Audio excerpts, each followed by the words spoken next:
well quit. That's word because you know. Probably around that time, I don't know when that happened, but Hammer used to in our neighborhood. And a lot of people know what I mean when I say running things. They had a trade going. In the early 90s, MC Hammer was a tsunami that swept across America. An irresistible phenomenon, parachute pants the "you can't touch this" dance in music that hit pop culture like a hammer. Hammer emerged from impoverished Oakland, and within just a few years, he became the fastest-earning man in hip-hop history. But as quickly as he rose to fame, everything began to fall apart.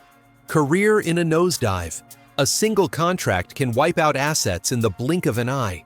A collision with Redman required police intervention in the middle of the night.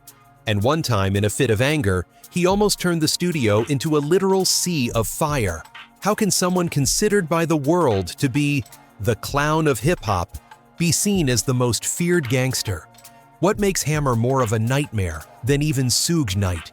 Who is the person behind who turned an artist into a ghost of the music industry? Brace yourselves, because the following truths about to be unearthed should have remained buried forever. 1. East Oakland's childhood and the origins of its wild spirit. East Oakland in those years was not a place for the faint of heart. The dilapidated buildings, the sound of cars honking through the night, and the street corners where someone is always exchanging things children shouldn't see. In that poor, thorny neighborhood, young Stanley grew up amidst the bickering of neighbors, the sound of police radio echoing through the windows, and the absence of a father who had left when he was only 5 years old. Only mother remained, alone, playing both father and mother, managing to raise the entire brood with the resilience of a woman thrown into an unexpected battle by life. And it was there that Stanley's unpleasant nature began to take shape.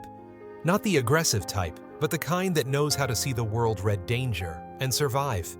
Day after day, the little boy stood outside the Oakland A's stadium, his left hand selling black market tickets he'd gotten from some familiar players, his right hand clutching an old radio that provided the music for him to dance to for the customers. A strange but familiar sight to Oakland residents, a tiny boy jumping like he swallowed the wind, still hawking tickets, as if he learned to make a living before he even learned how to be a child. Then one afternoon, fate walked past that parking lot.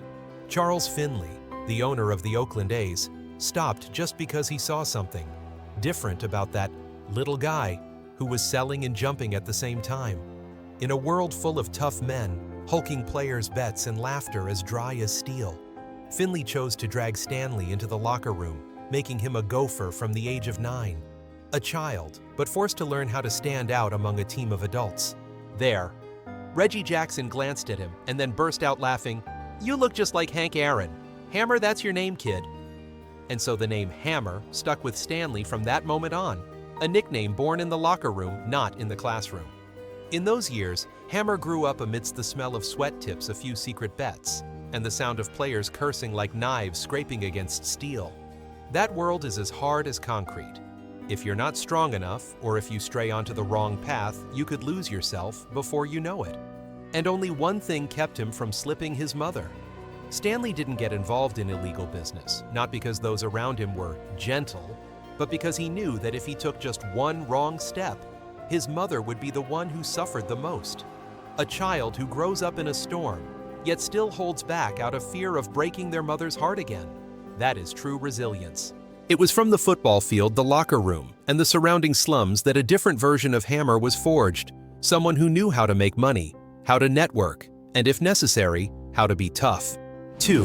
From bat boy to pop rap, superstar and icon to world's most hated.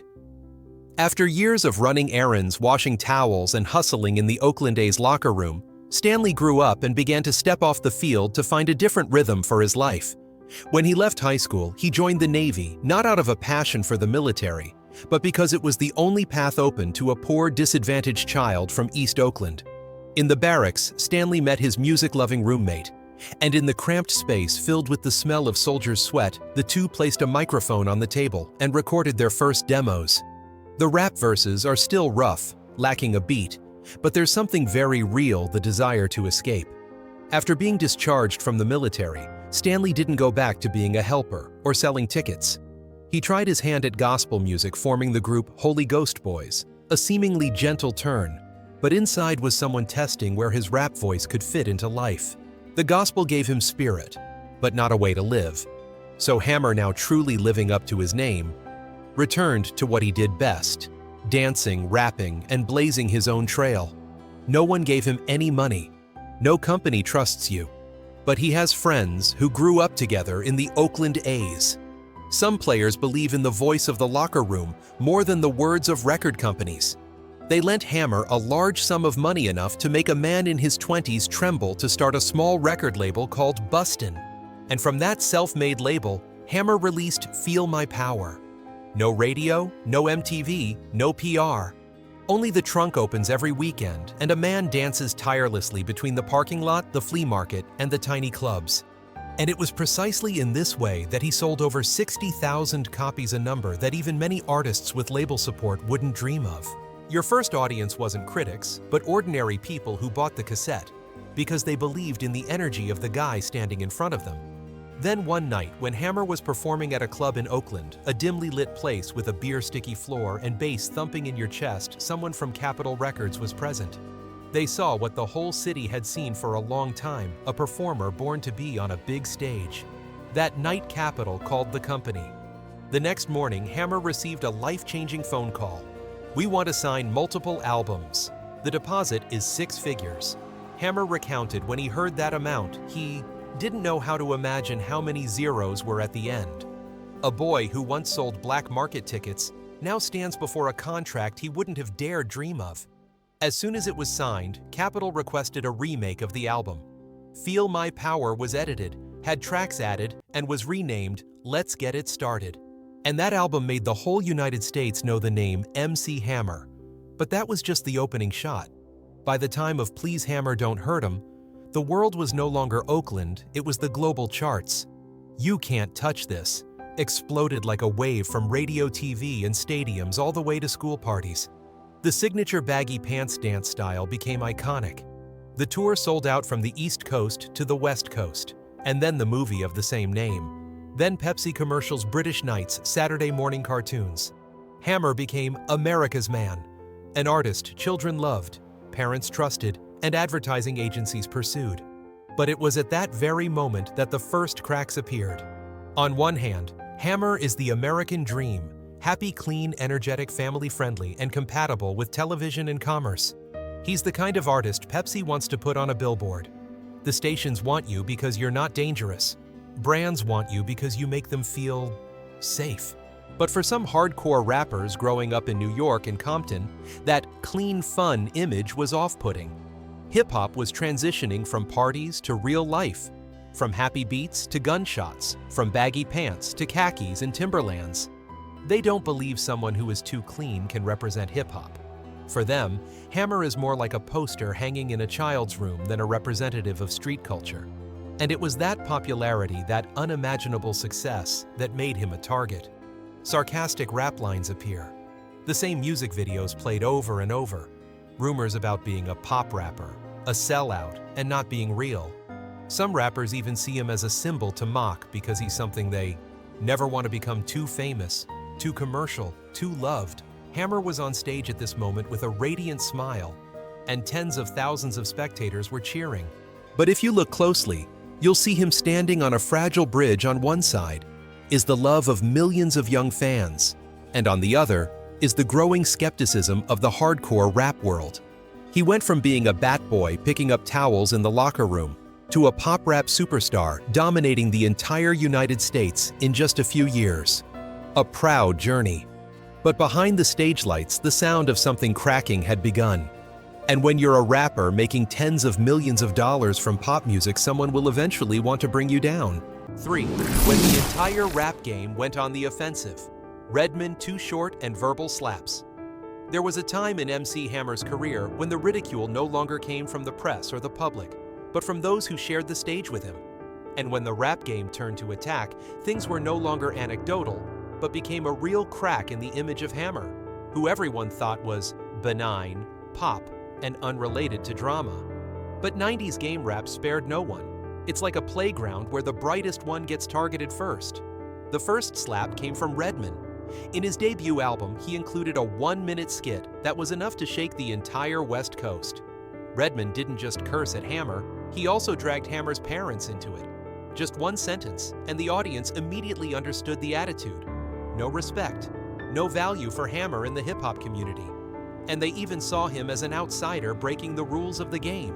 The rap beef back then might have been chaotic, it might have been fierce, but family was a boundary few dared to cross. Redman crossed that line, and from that moment on, the story was no longer confined to back-and-forth words. Years later, when Redman recounted the story, his voice was no longer as wild as it was in that skit from years ago. He said, "Hammer is very serious about these beef cases. Let those who laugh, laugh, but I've seen it. He's not kidding." The way Redman emphasizes each word isn't to brag, but to acknowledge that there were times in the rap game when even he, a notorious rebel, had to tone down his attitude. But Redman wasn't the only one. Too Short, one of the Bay Area's veteran names, admits that back then, everyone was taking shots at Hammer. "It's not because I hate it, but because it's convenient. Hammer is too bright, too flashy, too mainstream." In an era where authenticity is a weapon, many rappers choose Hammer as a target to prove they are real. Just say a teasing sentence, a sentence implying, "I'm not the commercial type like him," and the audience will believe it right away. Too Short recounts, "To show off my street cred, all I had to do was mention Hammer sarcastically." For many years, those satirical rap lines grew into a wave. At that time, no one thought things could go any further. Music is music. This is a diss. But in Oakland, things rarely stop at the mic. What audiences at the time didn't see, or deliberately ignored, was that what was happening on the streets always ran parallel to what was on the album. It's rumored that at every show, every club, every event where a rapper happens to mention Hammer's name in a sarcastic tone, there are always a few faces standing in the corner of the room watching. Not protection, not a gang, just Hammer's people. No one knows what they do, but their presence makes many artists think twice before speaking. No one dares to confirm it, but everyone says, "In Oakland, don't mess with Hammer if you don't want trouble." Too Short tell us more. One day, Lewis, Hammer's brother, called him and the whole group. Louis didn't shout or threaten. He just said in a steady voice, "We just got back from a tour, someone died. Don't make us go back home and deal with more unnecessary trouble." In street culture, that's not a threat. That's a warning trying to keep everything under control. That sentence left Too Short and the whole group speechless. "At that moment I understood," he said, "this is no longer rap beef. This is a boundary that mature men should not cross." But the most stressed one must be Redman.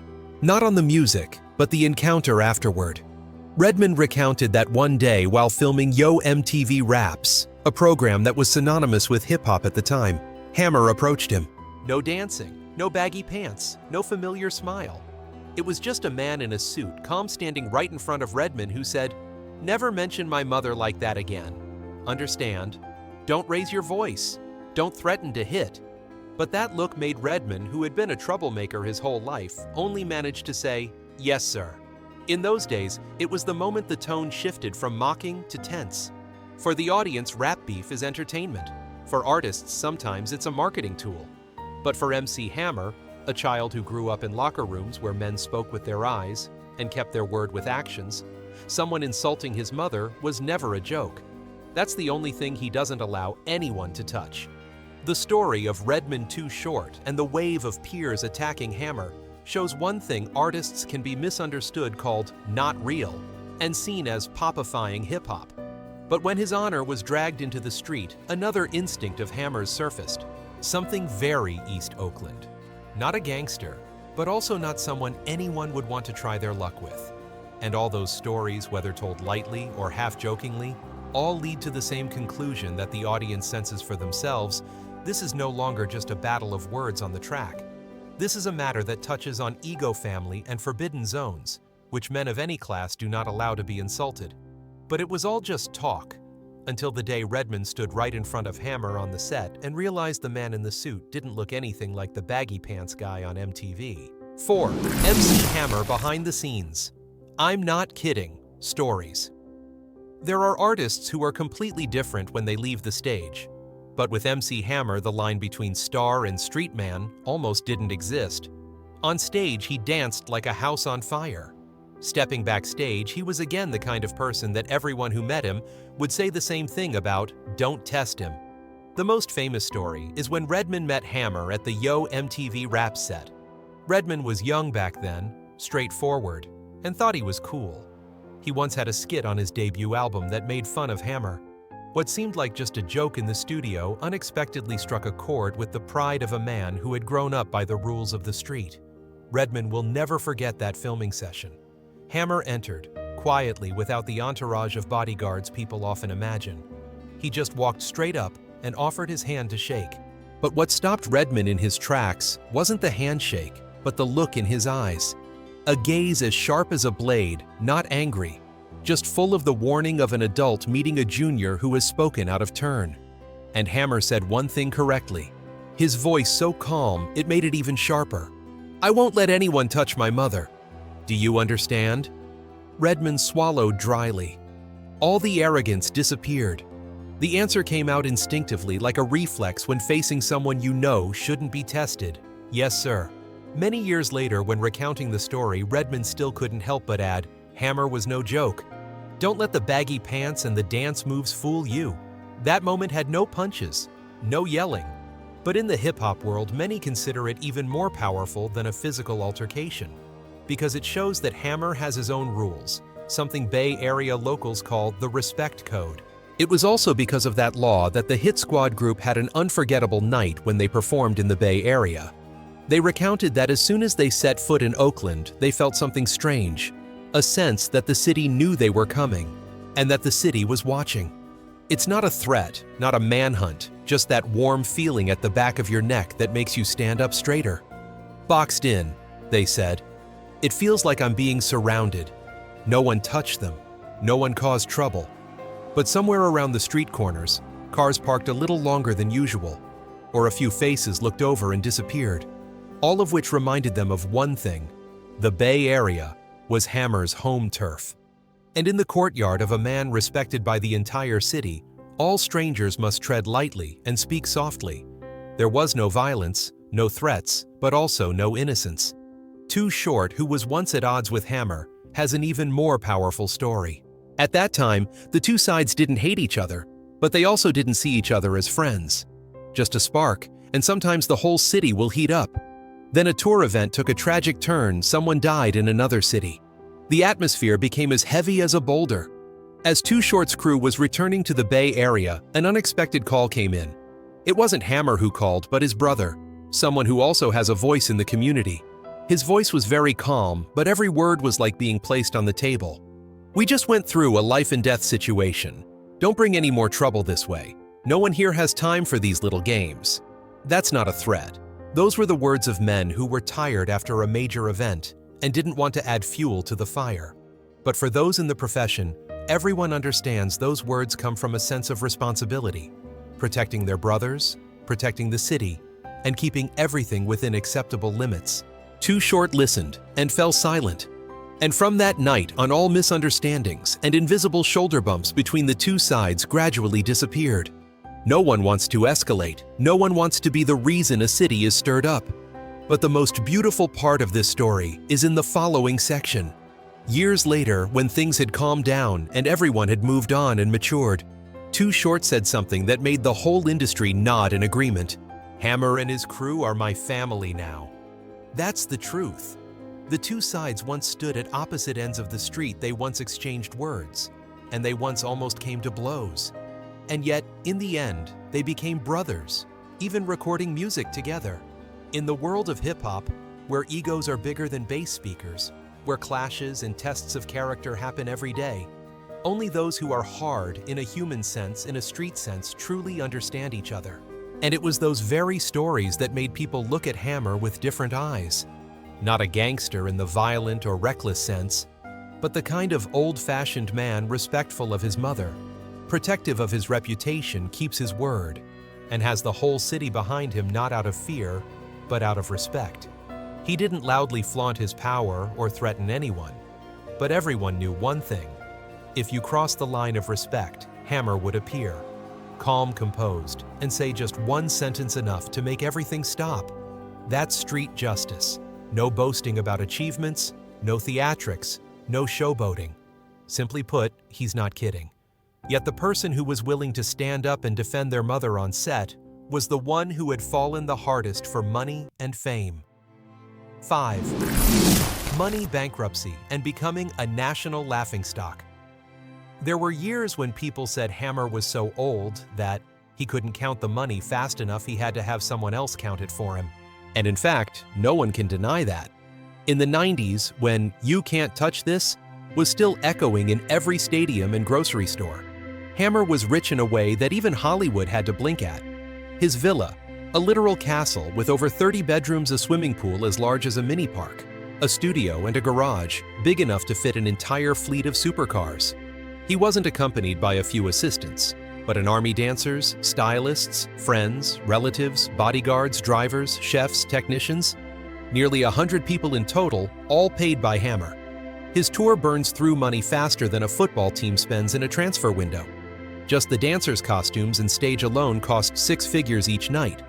But at that time, Hammer wasn't thinking about saving, because the cash flow seemed endless. The album sold millions of copies, merchandise flew off the shelves, and advertising contracts and television show offers poured in like water. A man who grew up in the East Oakland parking lot, now standing at the pinnacle of financial success, looking down at the opulence around him. A feeling many people will never experience in their lifetime. But every peak has its other side. As music trends changed, as the new generation of rap wanted something more street, more raw, less pop, Hammer's sales began to decline. It wasn't a slight decline, it was a free fall. The dance studios that were once packed are now empty. Advertising contracts that used to call constantly are now slowing down. But the costs, things that were once built like kingdoms, didn't decrease. The 100-person entourage still had to be paid. The villa still needs maintenance. The car still needs to be filled with gas. The show still needs a large team, just like the dress rehearsal. It's a problem where if you're just one step off, the entire system will collapse. Hammer also embodies the spirit of Oakland, generous, sentimental, and sometimes overly generous. He invests in projects that don't yield returns, lending friends money that never comes back. Many people took the money and disappeared. Many projects stalled and the money vanished like smoke. Then one day, everything hit rock bottom. Hammer was forced to file for bankruptcy. The villa, a symbol of the golden age, was sold. He also had to deal with a long-standing tax debt and a series of legal troubles. Once considered the king of showbiz, he now stands in the midst of a financial battlefield devastated by his own making. In theory, it's just a personal economic story. But with the American media, it turned into a national mockery. The financial magazine used the image of Hammer as a classic example of a lesson in wasteful spending.